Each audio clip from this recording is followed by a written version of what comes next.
गाड़ी चलाते समय आप चौराहे पर, रोड पर, सीमाओं पर पूरा ध्यान रखिए। सामने बोर्ड जो लगे हुए होते हैं, साइन बोर्ड, इस तरह के बोर्ड लगे हुए होते हैं, जिनका पूरा निशान किधर घूमना है, कहाँ ब्रेकर है, कहाँ नदी है, कहाँ नाला है, किस चीज़ का पुलिया है, उस चीज़ का पूरा उसके ऊपर बोर्ड पे लगा है। उसको आप देखिए, उसी हिसाब से अपनी गाड़ी चलाएंगे।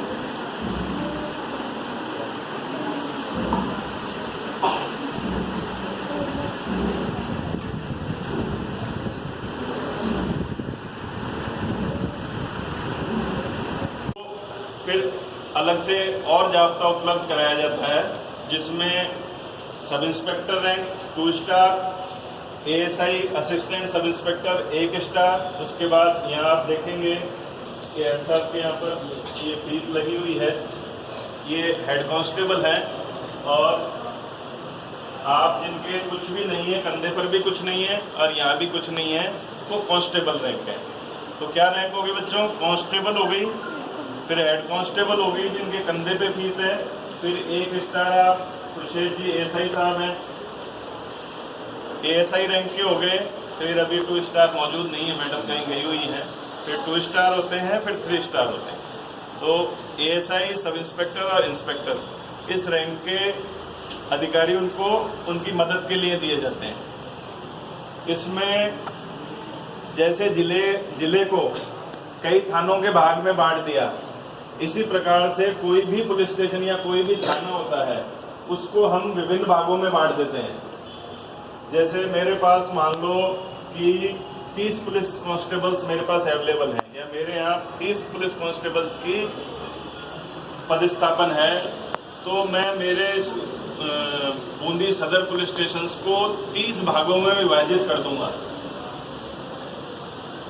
30 भागों में विभाजित करके उस प्रत्येक भाग का इंचार्ज एक कांस्टेबल को बना दूंगा मैं। समझ रहे हैं मेरी बात को आप लोग? उसको पुलिस के अंदर हम कहते हैं बीट प्रणाली कहते हैं हमारे यहाँ पर पुलिस के अंदर उसको। तो उस प्रत्येक मैंने 30 बीट बना दी मेरे पुलिस स्टेशन एरिया के अंदर। उन प्रत्येक एक बीट का इंचार्ज एक हमारा कांस्टेबल रैंक का अधिकारी हो गया। उस बीट की समस्त जानकारी, समस्त इंफॉर्मेशन उस बीट के सभी गांव वालों को या शहर वालों को, सभी लोगों को जानना, उसके अपराधियों को जानना, वहाँ के मंदिर को जानना, मस्जिद को जानना, धार्मिक स्थलों को जानना, संस्थाओं को जानना, सभी को जानने का काम उसका होता है। हमें कभी भी उस बीट से या उस क्षेत्र से संबंधित जानकारी की आवश्यकता पड़ती है, तो हम सबसे पहले उसी कांस्टेबल को बुलाते हैं। उस बीट से संबंधित किसी आदमी को बुलाना होता है, न्यायालय ने किसी को सम्मन जारी करके तलब किया होता है, तो हम सबसे पहले उसी कांस्टेबल को बुलाते हैं। रिपोर्ट, हमारा जो ड्यूटी ऑफिसर है उसने रिपोर्ट ली, रिपोर्ट को दर्ज करके एक रिपोर्ट को, प्रत्येक रिपोर्ट को एक पर्टिकुलर नंबर दिया जाता है जो सीक्वेंस में चलता है। तो उसके बाद ये हमारा अपराध शाखा बोलते हैं इसको, इसका प्रभारी एक हेड कांस्टेबल रैंक का अधिकारी होता है, वो भी हमारे थाने की एक मुख्य नींव होती है। तो कोई भी रिपोर्ट आती है, उस रिपोर्ट के बाद में हमारे यहाँ रजिस्टर मेंटेन होते हैं।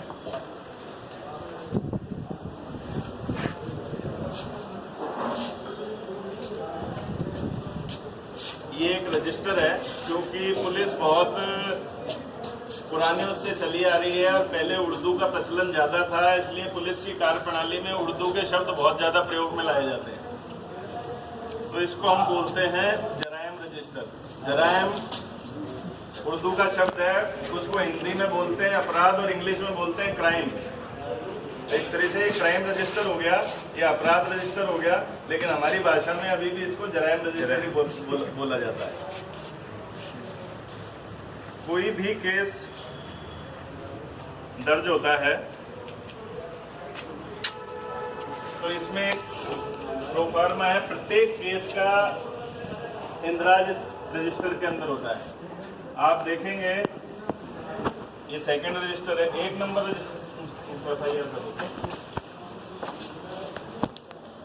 ज़्यादा बड़ा हो जाता है, इसलिए फिर हम उसको 2 में पास कोई आता है कि साहब मेरे मुकदमा नंबर 300 मुकदमा नंबर में क्या हुआ, तो हम तुरंत एकदम से इसको उठाएंगे, आपसे ईयर पूछेंगे कौन से ईयर का मुकदमा है, आप कहोगे साहब 2017 का मुकदमा है, तो हम 2017 का जराइम रजिस्टर निकालेंगे और उसमें खट से 300 नंबर मुकदमा निकाल के इसके अंदर देख लेंगे कि भाई क्या स्थिति है उस मुकदमे की, पेंडिंग है। जैसे अभी ये 274 नंबर मुकदमा है, इसमें यहाँ खारिजा नहीं लगा, इसका मतलब ये मुकदमा अभी पेंडिंग है, इसका अभी अंडर इन्वेस्टिगेशन है, डिस्पोजल नहीं हुआ है। जैसे ही यहाँ चार्जशीट नंबर या एफआईआर नंबर मिल जाती है तो वो मुकदमा डिस्पोजल हो गया।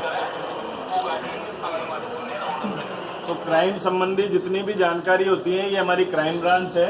आप इसमें बालकृष्ण जी जो हेड साहब हैं वो इसके इंचार्ज हैं, इनके अंडर में हमने 1 कांस्टेबल 2 कांस्टेबल और परिवार रजिस्टर हमारे पास कंप्लीट होता है। फिर कई रजिस्टर्स हैं हमारे पास, चरित्र सत्यापन आते हैं लोगों के ड्यूटीज़ के लिए, किसी और चीज़ के लिए। आपके किराएदार रहता है कोई तो उस किराएदार का वेरिफिकेशन आता है। सभी अपने घर में जहाँ भी जिसके यहाँ किराएदार रहते हों तो एक फॉर्म होता है, वो फॉर्म भर के किराएदार का वेरिफिकेशन जरूर कराएं। अपने पेरेंट्स को कहें कि किराएदार का वेरिफिकेशन, चाहे आप उनको जानते हो लेकिन फिर भी उसका वेरिफिकेशन जरूर करवाएं। यहाँ बूंदी में बिल्कुल कल्चर नहीं है किराएदार का वेरिफिकेशन करवाने की, जिसकी वजह से बाहर से बहुत सारे लोग आते हैं, आपके यहाँ किराया लेके रहते हैं, कहीं ऑफेंस करके और चले जाते हैं, पता ही नहीं चलता। पासपोर्ट आप लोगों को बनवाना होता है तो उसका भी वेरिफिकेशन हमारे पास में आता है। लेडी ऑफिसर आप नहीं है तो हमारे यहाँ कुछ महिला कांस्टेबल्स भी हैं, उन लोगों से मिलाते हैं और फिर इसकी सुनवाई करते हैं। तो भी हमारी एफआईआर दर्ज होती है वो आजकल एक CCTNS नाम से प्रोजेक्ट हमारा चालू हुआ है, लंबा टाइम हो गया। तो प्रत्येक एफआईआर हमारी उस कंप्यूटर से प्रिंट निकलता है, उसको जो पहले नंबर हम कहते हैं ना, प्रत्येक एफआईआर का नंबर होता है, वो पहले नंबर हम हाथ से दिया करते थे, अब ये कंप्यूटर ऑटोमेटिक नंबर देता है उसको। और वो ऑनलाइन भी शो दिया है, ऑनलाइन शो हो जाती है, ऑनलाइन दर्ज भी होना चालू हुई है, लेकिन कुछ पर्टिकुलर मैटर्स के अंदर चालू हुई है। यहाँ पर भी ऑनलाइन आपके चरित्र सत्यापन, चरित्र पासपोर्ट या और भी जो ऑनलाइन जो हमारी गवर्नमेंट की जो वो सभी चीज़ें हैं जो कंप्यूटर से संबंधित काम जो है